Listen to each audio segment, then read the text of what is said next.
En début de soirée hier, 5 policiers de la brigade anticriminalité sont appelés pour intervenir dans ce quartier des Chirolles. Dans son jardin, un homme de 52 ans, visiblement ivre, menace son voisin avec une machette. Les policiers lui demandent alors de poser l'arme à terre.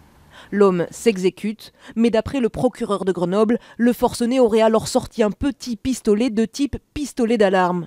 Les policiers font feu, l'homme décède sur place, touché par plusieurs tirs, dont un à la tête. Comme la procédure l'exige, les 5 fonctionnaires ont été auditionnés. Ils restent libres en attendant les suites de l'enquête préliminaire ouverte pour homicide volontaire. La seule question qui existe dans ce dossier est de savoir si les policiers ont agi ou non en état de légitime défense. Il faut avoir tous les éléments. Les éléments, nous ne les avons pas maintenant.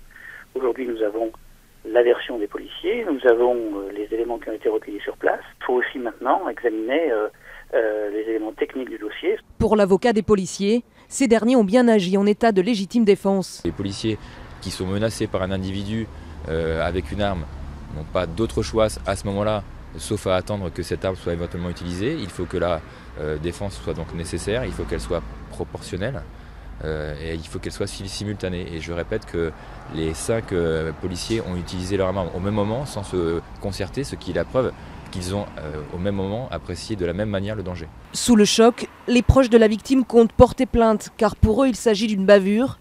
L'homme était inconnu des services de police. Des analyses balistiques permettront de déterminer si le petit pistolet d'alarme brandi par la victime était oui ou non chargé.